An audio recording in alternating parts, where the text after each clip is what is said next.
오늘 본문은 이방인의 오순절이라고 불리는 유명한 사건입니다. 그러니까 고넬료의 집에서 모든 사람에게 성령이 내려오셨다 이렇게 강조되고 있습니다. 이 성령의 역사가 임하는 사건은 굉장한 것인데, 이것이 초대교회에서는 오순절날 이 일들이 일어났습니다. 그래서 오순절 사건은 성령 강림 사건과 동시에 여깁니다. 사실 이 오순절이라는 절기 자체가 굉장히 독특하지 않습니까? 유대인들의 절기 중에는 3대 절기는 가장 기본적으로 지키고 있는데, 6월절, 나팔절, 7.7절, 수장절 이런 절기들이 중요한데, 6월절과 관계된 절기가 우리 기독교에서는 어떤 고난주간과 부활절입니다. 그리고 50일이 지난 이후에 나타나는 것이 오순절인데, 오순절은 맥주절과 연결되어 있습니다. 이러한 절기는 그들에게 상당한 의미를 부여하고 있는데, 이 오순절에 성령이 임했다는 사건은 대단히 중요한 것이죠. 그러니까 부활절과 오순절은 굉장히 밀접한 관계에 있습니다. 만일 반대로 생각할 수 있죠. 부활절 없는 오순절은 있을 수 없고, 오순절 없는 부활절도 있을 수 없다, 이렇게 표현할 수 있습니다. 자, 부활절 없는 오순절이다. 그러면 어떻게 표현하냐면 신비주의에 들어갑니다. 부활이라는 것이 없어요. 신비주의에 완전히 빠져버립니다. 반대로 오순절이 없는 부활절만 있다. 어떻게 될까요? 그는 역사주의에 빠져버립니다. 역사적 사건에 치우쳐버린다는 것이죠. 그러면 교회가 시작될 때는 부활절과 오순절이 연결되어 있다는 것을 중요하게 봐야 됩니다. 그러므로 기독교의 실질적인 이 사건은 우리에게 굉장한 의미를 부여하는데, 오늘 그것이 고넬료의 가정에 나타났다는 사실이죠. 이 고넬료의 가정에 일어난 성령 강림 사건은 무엇이냐 하는 것이고요. 그리고 이것이 예루살렘 교회에서 나타난 사건과 어떻게 다른가, 이런 것을 한번 우리가 비교해 볼 필요가 있습니다. 먼저 예루살렘 교회에서 일어난 사건과 이 고넬료의 가정에 일어난 성령 강림 사건은 특징이 있는데 차이점이 있어요. 하나는 예루살렘에서 그 중심에, 성전이 있는 중심에서 일어난 사건이고, 또 하나는 가이사랴라는 그 변두리에서 일어난 사건이다, 이렇게 볼 수 있겠지요. 또 하나는 예루살렘이라는 이 지역에서 유대인들 중심으로 일어난 사건이라면, 이 고넬료의 집에서 일어난 사건은 이방인들에게 나타난 성령 강림 사건이다, 이것을 볼 수 있습니다. 그리고 예루살렘에서는 마가의 다락방이었다면, 여기서는 고넬료의 집에서 일어났다는 것이 특징적인 것을 알 수 있습니다. 그러니까 지역의 문제가 다르고, 사람의 문제가 다르고, 장소의 문제가 달랐다, 이렇게 정리될 수 있겠지요. 뿐만 아니라 방법에도 차이가 있습니다. 예루살렘에는 빌며 기도할 때, 그들이 간절히 기도할 때에 성령이 임했어요. 그런데 고넬료의 집에서는 기도해서 임한 게 아니에요. 말씀을 들었을 때에, 말씀이 거의 끝날 즈음에 말씀 듣고 나서 성령이 임했습니다. 이게 뚜렷한 차이라고 할 수 있겠고요. 그러면 이 성령이 임한 사건은 둘 다 공통점이 있습니다. 하나는 뭐냐면 그들이 모여 있을 때에 일어난 사건이라는 거예요. 예루살렘에서도, 오늘 이 가이사랴에서도 함께 모여 있을 때 일어난 사건이니까, 이 예루살렘에 일어난 오순절 사건은 베드로라고 특별한 거 없고, 요한이라고 특별한 거 없고, 120명이 모였을 때 그들이 동시에 함께 나타나는 것이기 때문인 거죠. 또한 모두가 성령을 체험했습니다. 믿음이 좋은 사람도 약한 사람도, 기도 많이 하는 사람도 적게 하는 사람도 상관없이 그들이 함께 있을 때에 모두가 동일한 성령의 임재가 있었다는 것이죠. 오늘 고넬료 가정도 똑같아요. 고넬료보다 더 경건하고 믿음 있는 사람 누가 있겠어요? 그러나 고넬료뿐만 아니라 고넬료의 가정에 있는 사람들, 친척들, 친구들까지 그렇게 별로 믿음이 없어 보이는데도 동시에 같은 성령이 임했다는 것이 놀라운 특징입니다. 또 하나는 이 성령의 임재는 초자연적인 사건이라는 사실입니다. 둘 다 초자연적인 사건이죠. 사도행전 2장에서는 급하고 강한 바람 같은 것이 그리고 불의 혀같이 이렇게 형상이 표현되는데 성령이 눈에 보이진 않으니까 그 형태만 보였습니다. 여기서는 어떻게 임했는지는 자세하게 기술되지 않지만 동일한 사건인 것은 분명합니다. 초자연적인 사건이고요. 그리고 세 번째는 방언을 했다. 둘 다 방언을 했다는 것이 특징입니다. 놀랍지 않습니까? 예루살렘에서나 고넬료의 집에서나 둘 다 방언을 했습니다. 여기서 나오는 방언은 고린도전서 12장에 나오는 방언과 확연하게 차이가 있습니다. 방언을 말하며 이렇게 이야기하고 있고요. 자, 오늘 이 고넬료의 가정에 일어난 오순절 사건의 주체는 누구일까요? 그야말로 성령 하나님이시죠. 제3위 하나님이신 성령 하나님께서 베드로도 고넬료도 강하게 사로잡고 그들을 고용한 사건이라는 것을 알 수 있습니다. 그러므로 고넬료라고 특별한 것이 없고 베드로라고 특별한 것이 없습니다. 모두 다 선교적 차원에서 쓰임받은 존재일 뿐입니다. 이 베드로와 고넬료가 만나는 것은 하나님이 하시는 일이었었죠. 모인 것도 하나님께서 주도적으로 하신 일입니다. 베드로로 하여금 담대히 들어가서 그들의 규례를 어기고 비난을 받을 것을 감수하고 이게 한 것도 용기를 갖게 한 것도 하나님이 함께 하신 사건입니다. 그리고 그 자리에 모인 사람들이 겸손한 마음으로 말씀을 듣게 하는 것도 하나님이 하신 일이라는 것을 알 수 있습니다. 결국은 성령을 통하여 주도적으로 그렇게 이루어진 사건, 이것이 고넬료 가정에 일어난 사건인 것을 알 수 있습니다. 그리고 보면 모든 것은 성령 하나님이 주관적으로 하시는 것이지 인간의 특별한 능력이 있어서 이게 아니다. 이것이 전제가 되어야 됩니다. 그럼 우리가 오늘 본문에서 놓치지 말아야 할 것이 하나 있는데요. 그것은 말씀을 듣는 사람들에게 임했다는 겁니다. 말씀을 듣는 사람들, 이게 굉장한 특징입니다.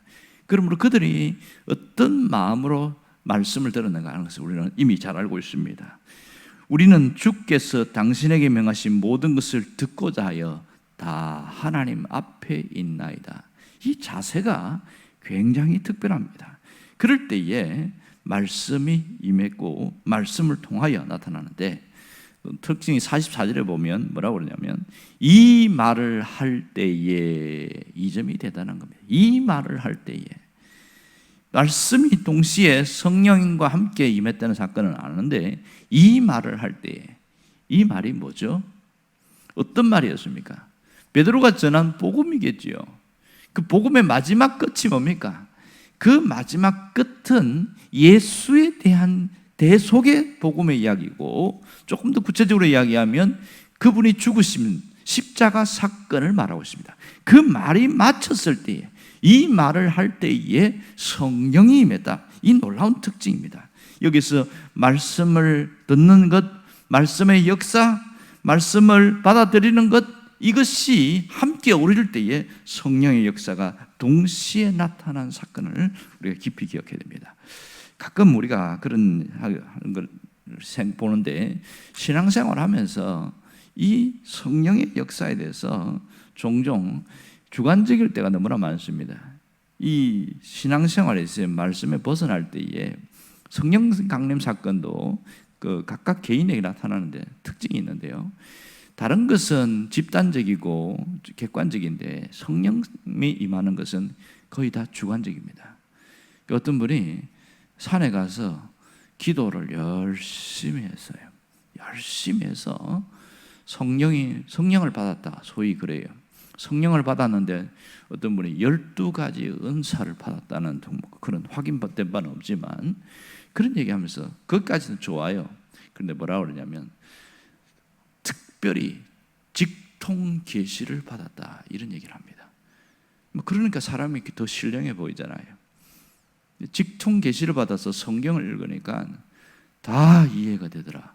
뭐 이런 얘기를 해요. 그러면 야, 나는 신앙생활 하면서 저런 체험이 없는데 저 사람은 무슨 특별해서 그럴까? 뭐 이렇게 합니다. 근데 가만히 직통 계시를 받아서 하는 모습을 보면 하나님 말씀을 더 순종하고 그 말씀대로 살아가는 게 아니고 자꾸 신비적인 거예요. 자꾸 꿈에 대한 이야기를 하고 내가 기도했는데 뭐 하나님 이렇게 말씀하시더라. 이게 좀 약간 이상하게 가요. 오늘 이걸 우리가 깊이 봐야 됩니다. 여러분, 성경에 일어나는 모든 사건, 객관적인 사건에 보면 이것이 다 계시라는 걸 알아야 됩니다. 계시인데 어떤 계시냐? 객관적 계시입니다. 십자가 사건 계시입니다. 객관적 계시. 부활 사건도 객관적 계시입니다. 그런데 유일하게 성령이 임하는 것은 주관적 계시예요. 이 주관적 계시다 보니까 상당히 성경에 기초한 그런 배경이나 지식이 없으면 이상한 방향으로 흘러가고 딴 방향으로 가서 무리를 일으키는 경우가 굉장히 많습니다. 이것은 요즘 일어나는 것이 아니라 2000년 전에도 그런 사람들이 많아 있었습니다. 몬타누스라든지 그런 이단들을 보면 이 성령 사건과 굉장히 연관성이 많은데 너무 주관적으로 빠져가지고 신비주의자가 되어버린 경우가 굉장히 많습니다. 신비주의자에 빠져버리면 현실에서 부대끼고 어려움을 당하고 너무너무 싫은 거예요. 그래서 기도하면서 하늘의 문을 열어달라고 그러고 천국 갔다가 왔다가 이 사람은 평생 동안 천국을 몇 번 왔다 갔다 하는지 몰라. 그런 쪽에만 치우쳐버리니까 현실과 떨어지고 복음을 전하고 복음의 증인으로 사는 거 그 관심 없어지고 이상하게 신앙이 변질되어 버리는 그런 사람이 상당히 많습니다. 그래서 우리가 성령 사건은 주관적이지만 말씀과 함께 가야 된다는 것을 우리가 정말 중요하게 생각해야 됩니다. 말씀이 없는 성령의 역사는 이 사람은 완전히 자기 계시에 의존해 버린 거예요. 그런데 그분이 하는 얘기는 처음에는 안 그랬는데 내가 복음을 쓰는 일들이 굉장히 많아요. 내가 복음을 써요. 하나님 말씀에 순종하기보다는 자기가 꾸은 거 그리고 자기가 기도한 거 그걸 강조를 많이 하다 보니까 온전한 신앙의 모습에서 이탈된 경우가 많다는 겁니다. 오늘 우리가 신앙생활할 때에 성령의 역사가 얼마나 중요하냐 하면 이것은 윤활유와 같은 역할을 합니다. 신앙생활을 더 편하고 부드럽게 만듭니다. 자, 차가 갈 때에 윤활유가 모자라면 그렇게 좋은 차도 기계가 마모가 되고 고장이 내고 이상한 소리를 냅니다. 그런데 윤활유가 있으면 부드러워져요. 신앙생활도 마찬가지죠. 성령의 주도하심 속에서 내가 말씀과 함께 살아갈 때는 신앙생활이 쉬워지고 부드러워집니다. 내가 할 수 없는 것을 해낼 수 있게 하시는 게 성령께서 하시는 일이거든요. 그리고 내가 못하지만 감당할 수 있는 것, 고난이나 어려움이나 뭐든 감당할 수 있게 하시는 것도 성령의 역사입니다. 지금은 성령께서 주관적으로 주도적으로 역사하는 그런 시대에 살고 있기에 말씀과 함께 성령이 역사한다는 것을 놓치지 말아야 됩니다. 그래야 우리가 성령의 인도하심 속에서 살아가고 올바른 신앙인으로 살아갈 수 있습니다. 성령의 이끄심 속에 살아가려고 하면 어떻게 되냐? 성령이 삼위 하나님이시기에 그분의 인격적인 것을 우리가 주의해야 됩니다. 그건 무슨 말이냐면 성령님은 부탁을 드릴 때에 역사하신다 이 말이거든요.